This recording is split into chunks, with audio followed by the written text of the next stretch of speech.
Desejo cumprimentar toda esta manhã com a paz do Senhor e dizer da minha alegria nesta manhã de estar aqui fazendo esse pequeno vídeo para que possamos dar uma ênfase na lição que vai ser abordada a partir do dia 2 de janeiro de 2022. A nossa lição que vai ser lançada agora, em janeiro de 2022, lição de Escola Bíblica das Assembleias de Deus, Nova Aliança de Combinado. Louvar a Deus pela vida do nosso pastor presidente, pastor Aldair Gonçalves Dias, que foi uma bênção para nós, para nos apoiar, nos dar força, sempre palavra de ânimo e sempre nos ajudando e incentivando a chegarmos até aqui.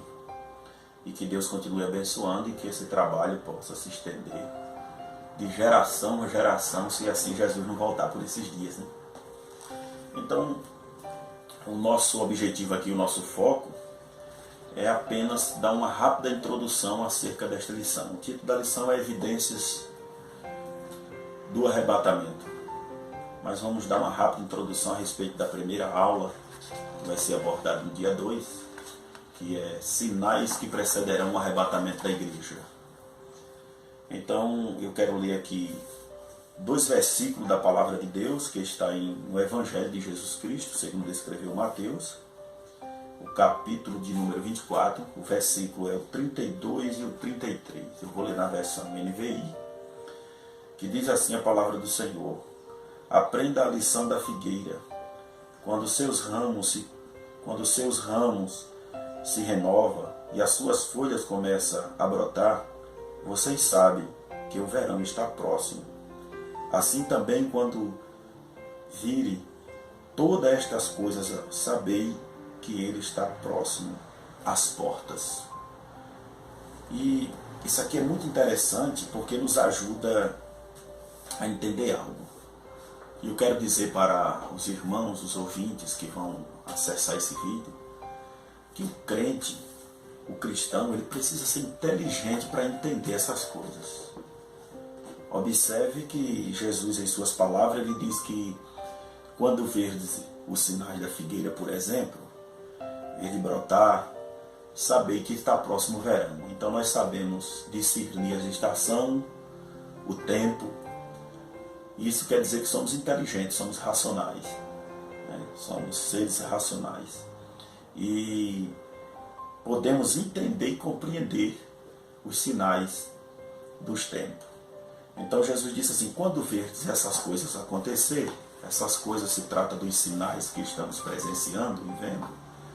E podemos entender que um dos sinais que muito está falando sobre a volta de Jesus é a natureza.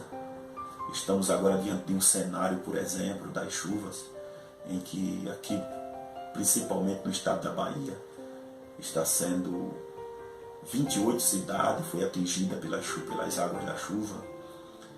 E então podemos entender que isso são sinais também, sinais da natureza, precedendo a vinda do nosso Senhor Jesus Cristo. E a lição que vamos ser abordada rapidamente, vamos dar uma ênfase. Isso é muito importante, falando sobre os sinais.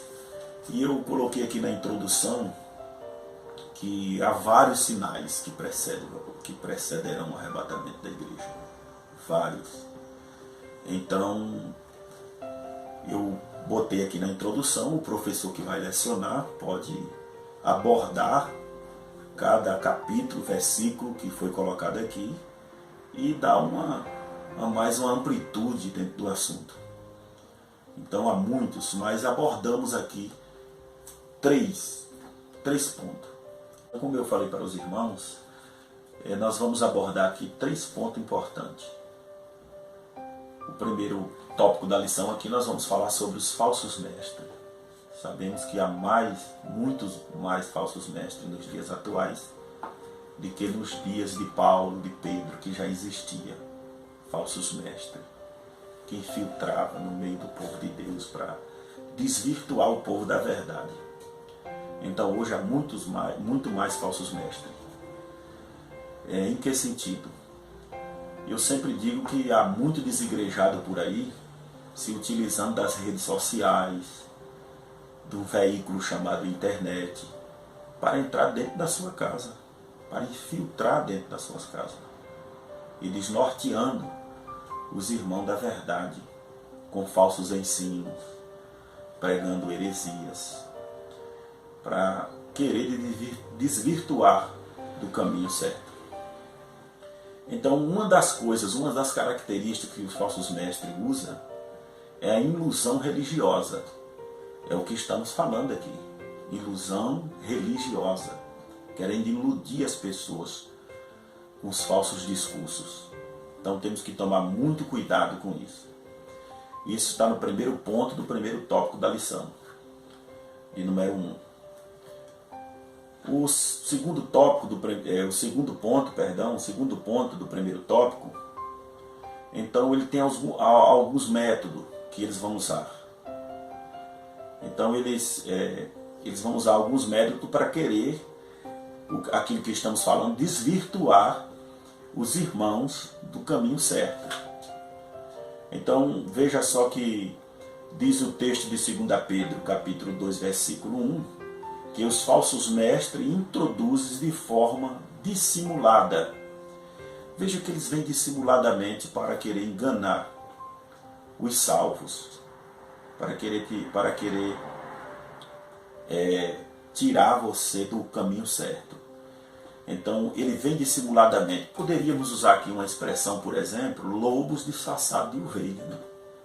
Então quem são eles? Mercenários, que não estão preocupados de forma alguma com a verdade. Mercenários, ele preocupa apenas com dinheiro, quer dizer, trabalha por dinheiro, faz por dinheiro. Então aonde rola dinheiro é onde é que eles estão. Então eles vêm de forma dissimulada. E quem não está, por exemplo, precisamos estar bem atento, pedir discernimento a Deus para que não venhamos ser enganados com esses falsos mestres. Vamos rapidinho aqui, é só para a gente ter uma ideia e uma ênfase daquilo que vai ser abordado. O professor pode aprofundar mais sobre o assunto para que esteja passando para o aluno. O terceiro ponto do primeiro tópico, ele vai falar sobre a mensagem dos falsos mestres.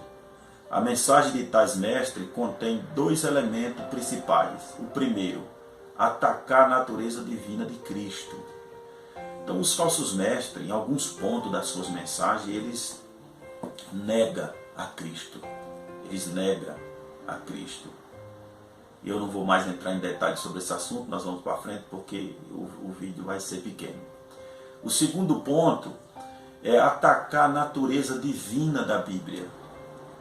Não sei se os irmãos já perceberam, mas às vezes nós escuta algumas coisas sobre alguém querendo dizer que há versículos da Bíblia não é inspirado, que aquilo ali foi colocado apenas para dar uma ênfase ao texto.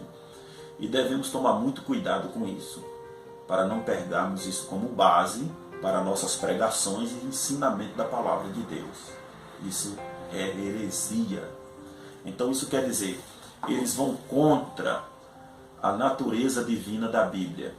A Bíblia, quando lemos, por exemplo, 2 Timóteo, capítulo 3, versículo 16, o apóstolo Paulo vai dizer que a Bíblia é divinamente inspirada. Toda a Escritura é divinamente inspirada. Então os irmãos leem lá e vão entender. Mas vamos para o segundo tópico da lição. O segundo tópico da lição vai falar sobre os valores morais. Os valores morais. Então os valores morais invertidos e corrompido até mesmo dentro das igrejas. Isso é muito interessante porque se os irmãos observar os dias atuais, os dias em que estamos vivendo, hoje estamos vivendo naquela velha moda que diz assim que não tem nada não e não tem nada a ver. E alguns que nos intitulam até como os religiosos. Isso é uma desculpa de pessoas que querem fazer a coisa errada. Então o cara quer beber um vinhozinho, você fala, rapaz, nós somos crentes. Ele diz assim, porque vocês são os religiosos. camarada quer ouvir uma música secundária, mundana, podemos dizer assim, aí você repreende ele, chama a atenção, o exorta, ele diz, não, isso é religiosidade. Então isso é uma moda, e a pessoa não sabe nem o que é religião, e nós não vamos abordar esse assunto agora sobre religião, ele não sabe nem o que é que significa religião. Isso é uma desculpa esfarrapada para querer não assumir o verdadeiro papel de um servo de Deus. Essa é a realidade. Mas vamos para o primeiro tópico, ou primeiro ponto do primeiro tópico da lição. Veja que eu coloquei aqui algo muito interessante: fugir dos falsos. Então o apóstolo Paulo sempre admoestou a igreja de Jesus Cristo a não ter muita comunhão, ou não ter verdade, nenhum vínculo com esse tipo de pessoa. Por quê? Porque corre o risco, todo mundo que entra por este caminho de achar que está tudo bem, que temos que estar ali junto e tal, termina se desvirtuando, termina desviando da verdade. Quer dizer, uma das coisas que há na vida dos falsos mestres é a apostasia. A apostasia, os irmãos sabem que é desvio da verdade, abandono de fé. Então, alguém que já não existe mais a verdade na vida dele. Uma pessoa dessa não tem nada de edificante para passar para nós. Então, o objetivo deles é, de forma dissimulada, como falamos no primeiro tópico da lição, enganar as pessoas com palavra persuasiva. Então, ele vai persuadindo para querer tirar. Então, eu vou repetir.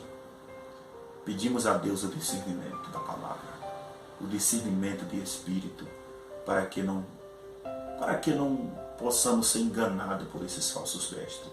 Então o apóstolo Paulo vai nos ajudar, nos dando uma palavra e nos ensinando a fugir dos falsos mestres. Isso é muito importante, fugir dos falsos. Um cristão fiel não deve ter qualquer relacionamento com pessoas que Paulo descreve nesta seção. É importante observar que tais pessoas atuam e guisa da religião. Olha, chegamos na religião novamente.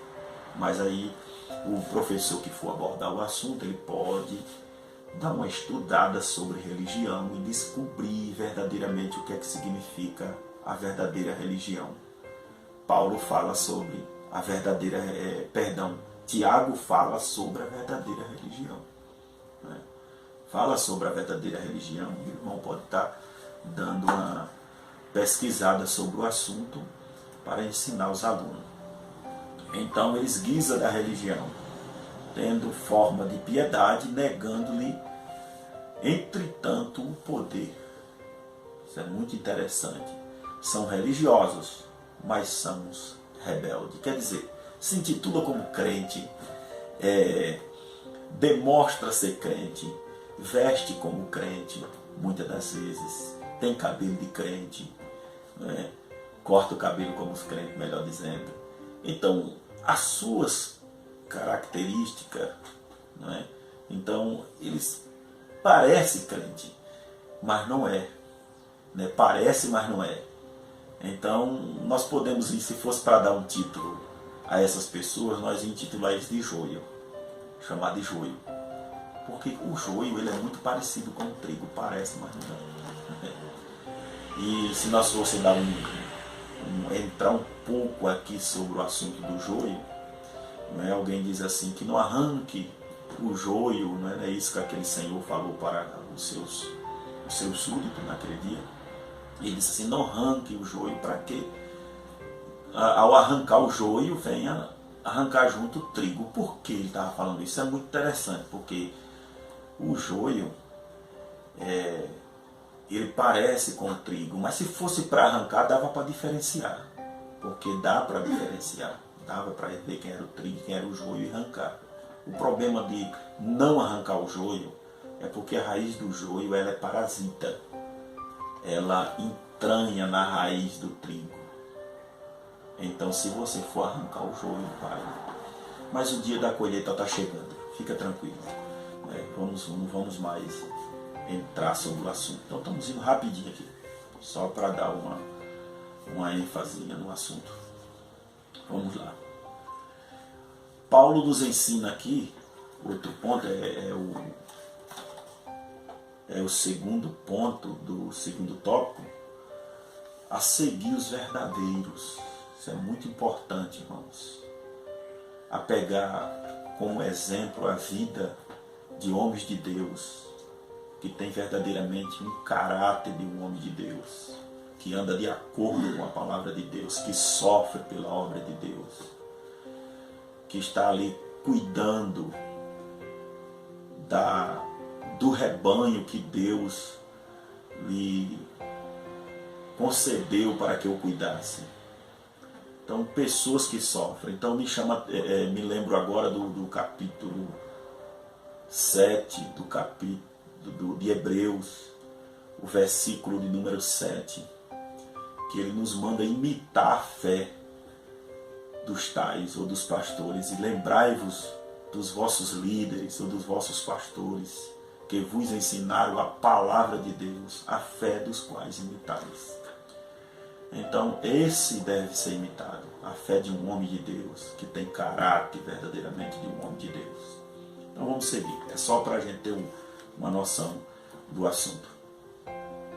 Nós vamos para o terceiro ponto do segundo tópico. Permanecer na palavra. Coisa gloriosa, irmão, é permanecer na palavra.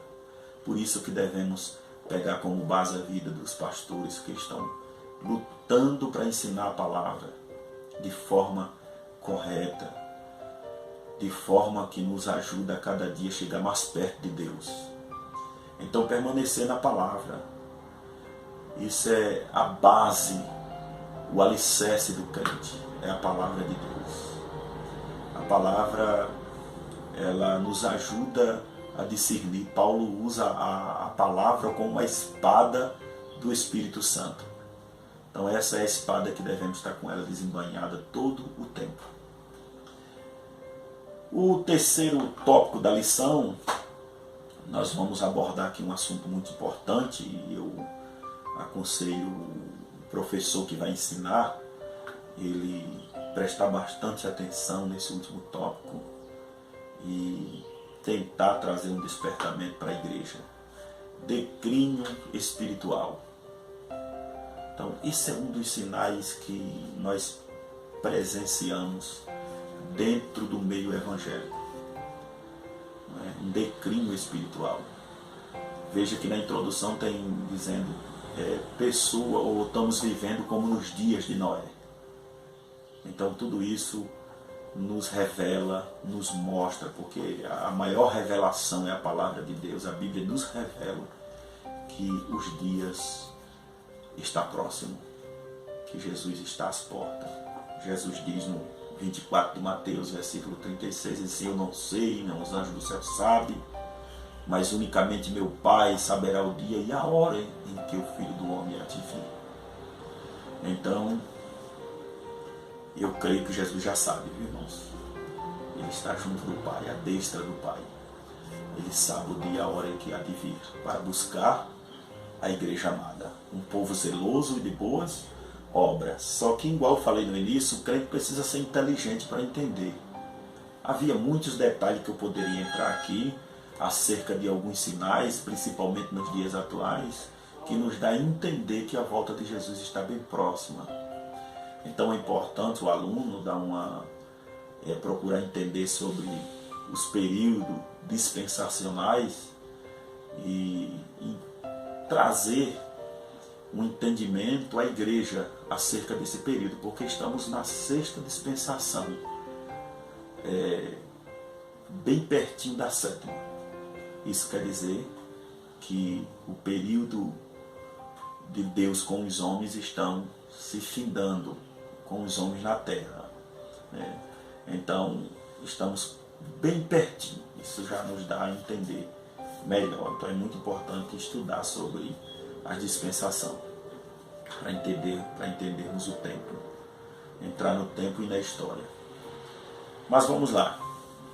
Então, uma das coisas que eu abordei aqui no primeiro ponto, no primeiro tópico, é perda dos valores. A igreja de Esmina considerava-se pobre, quando na verdade era rica. Olha que coisa interessante. A igreja de Laodiceia vangloriava-se de suas riquezas, quando na verdade era pobre. Infelizmente, nós estamos vivendo uma época dessa forma. Um período em que o declínio espiritual, onde pessoas estão preocupadas com seus lucros, com as suas riquezas, com seus bens materiais e deixando... Esses dias eu falei algo muito interessante, que tem pessoas que não estão deixando as coisas de Deus em segundo plano, estão deixando em terceiro ou em quarto. Mas interessante que tem algo muito interessante aqui. Enquanto alguém pensava que era pobre, ou se achava pobre financeiramente, era rica espiritualmente. Então essa é a nossa maior riqueza. Um dia eu falei para um cidadão, e falando sobre alguns assuntos, que não vou entrar em detalhes aqui, e eu fiz uma pergunta para ele. Eu falei: irmãos, os irmãos sabem para que é que vai servir ouro lá no céu? E ele ficou sem resposta. E ele me perguntou: para que, pastor? Eu falei: vai servir somente para fazer asfalto, irmão. Então não adianta brigar por as coisas nessa terra. Jesus disse que o tesouro daqui é traça-rói, ferrugem corrói. E o ladrão rouba, mina e rouba. Agora isso assim, no céu não. No céu está garantido o nosso tesouro. Então vamos lutar para ir para o céu. Então, só rapidinho aqui para nós dar como eu falei para os irmãos, uma pequena introdução em cada assunto. Isso foi um pedido do nosso pastor presidente. Estamos aqui gravando esse primeiro vídeo. Os irmãos me perdoam por alguma falha, porque você falar para a câmera não é fácil, Não é fácil. Mas vamos lá. Segundo ponto do terceiro tópico: perca da visão espiritual.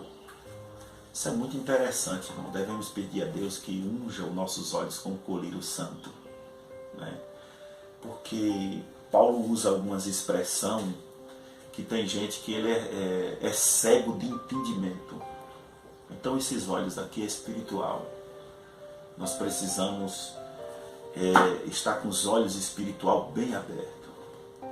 Porque quem anda com os olhos espirituais abertos, eles enxergam coisa que alguém que enxerga tão bem, mas que com os olhos, ou com a ótica humana, melhor dizendo, não consegue entender. É por isso que Paulo escreve em 1 Coríntios, capítulo 2, versículo número 14, ele vai dizer assim, que o homem natural não entende, quer dizer, nem compreende as coisas do Espírito.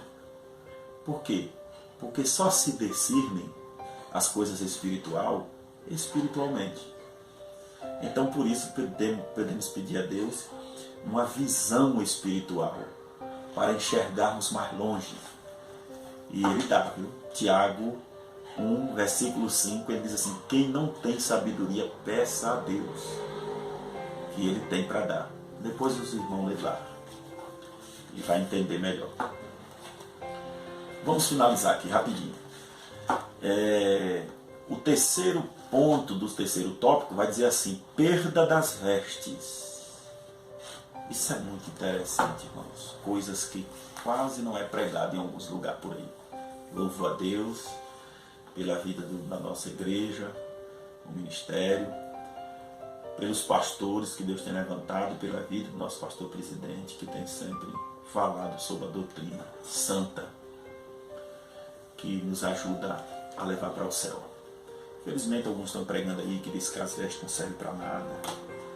As vestes do crente é diferenciada. Se nós ler Apocalipse 16 e 15, Jesus vai dizer assim, por intermédio do apóstolo João: eis que venho como um ladrão.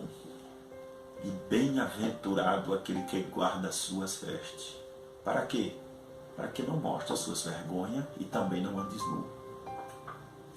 Isso é muito interessante.